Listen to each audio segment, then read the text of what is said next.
India चांद पर बिल्कुल आसानी से लैंडिंग करने वाला चौथा मुल्क बन गया है और चांद के जिस हिस्से पर इंडिया ने चंद्रयान को लैंड किया है इसको चांद का साउथ पोल कहा जाता है। और इंडिया वो पहला कंट्री है जो चांद के साउथ पोल पर सॉफ्ट लैंडिंग करने में कामयाब हुआ है। 23 अगस्त 2023 को चंद्रयान 3 की चांद के साउथ पोल पर सॉफ्ट लैंडिंग ने पूरी दुनिया को हैरान कर दिया। दोस्तों, मैं आपको बताता चलूं कि आज तक 12 कंट्रीज की तरफ से 138 मून मिशन किए जा चुके हैं, जिसमें सबसे पहला मून मिशन 1959 में सोवियत यूनियन के लूना 2 स्पेसक्राफ्ट ने कामयाबी से लैंडिंग की, जिसके बाद आज तक मुख्तलिफ ममालिक की तरफ से 138 मून मिशन किए जा चुके हैं। लेकिन इंडिया के चंद्रयान 3 की इस लैंडिंग ने आखिरकार क्यों इतने सवाल खड़े कर दिए। दोस्तों, इसरो ने वो काम किया है जिसको आज तक कोई नहीं कर पाया। इंडिया ने चांद के साउथ पोल पर लैंडिंग की है जहां मुख्तलिफ किस्म के बड़े बड़े खड्डे, खाइयां और पत्थर मौजूद हैं और जहां पर सूरज अक्सर सेट ही नहीं होता, जिसकी वजह से यहां काफ़ी अंधेरा होता है, जिसकी वजह से इस अंधेरे में लैंडिंग करना बहुत मुश्किल हो जाता है। और यहाँ सबसे बड़ा मसला कम्युनिकेशन टूटने का है, क्योंकि अर्थ से मून का साउथ पोल दूर है और यहाँ पर लैंडिंग बहुत ज़्यादा मुश्किल है। 28 अगस्त 2023 को रशिया ने लूना 25 को मून के साउथ पोल पर लैंड कराने की कोशिश की, लेकिन इसका कॉन्टैक्ट जमीन पर मौजूद टीम से टूट गया, जिसके बाद इसको क्रैश करार दे दिया गया। आप सोच रहे होंगे कि अगर साउथ पोल पर लैंड कराना इतना ही मुश्किल है तो इस जगह लैंड कराने की ज़रूरत क्या है।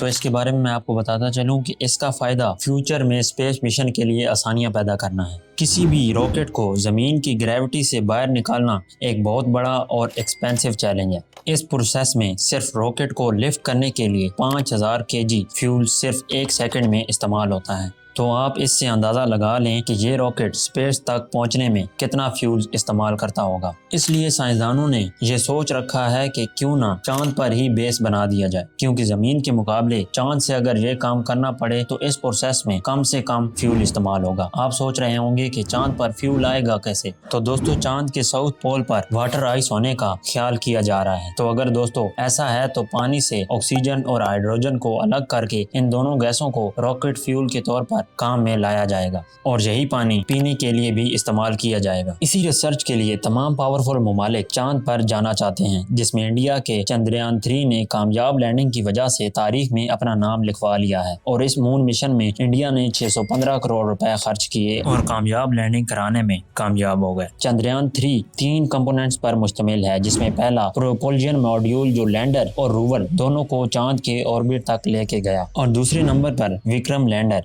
जिसका नाम इंडियन स्पेस प्रोग्राम के फादर डॉक्टर विक्रम साराभाई के एजाज में रखा गया। चांद की ऑर्बिट से विक्रम लैंडर को प्रोपल्जन मॉड्यूल से अलग कर दिया गया। इसमें 4 लैंडिंग थ्रस्टर लगे हुए हैं जो चांद पर 2000 kg तक थ्रस्ट प्रोड्यूस कर सकते हैं। चंद्रयान 3 से वो तमाम चीजें खत्म कर दी गई जिनकी वजह से चंद्रयान 2 की लैंडिंग में मसला आया था। चंद्रयान 3 में वेरिएबल थ्रस्ट इंजन लगाए गए हैं जो लैंडिंग करते वक्त अपनी हॉरिजॉन्टल पोजीशन खुद कंट्रोल कर सकते हैं। इसके अलावा चंद्रयान 3 में लेजर डॉपर वेलोसीमीटर लगाए गए हैं जो तीनों डायरेक्शन से लैंडर का एटीट्यूड जांचते हैं। इसरो ने चंद्रयान 3 को काफ़ी मजबूती से बनाया है। इस लैंडर के अंदर एक रोबोटिक रोवर भी मौजूद है। 26 kg का प्रज्ञान नामी रोवर 1 मीटर तक लंबा है जो चांद के मुख्तलिफ हिस्सों में जाकर एक्सपेरिमेंट करेगा, और जो एक्सपेरिमेंट वो खुद ना कर पाया इसको विक्रम लैंडर तक लाएगा। और अगर इस सब में इंडिया कामयाब हो गया तो इंडिया साउथ पोल पर लैंड करने के साथ साथ यहाँ रिसर्च करने वाला पहला मुल्क बन जाएगा। अगर लॉन्च की बात की जाए तो इंडिया के इस चंद्रयान 3 को LVM-3M4 रॉकेट के जरिए 14 जुलाई 2023 को सतीश धावन स्पेस सेंटर से लॉन्च किया गया। 14 जुलाई से लेकर 1 अगस्त तक चंद्रयान 3 अर्थ को ही ऑर्बिट करता रहा। इसरो ने 1 अगस्त को चंद्रयान की डायरेक्शन चांद की तरफ कर दी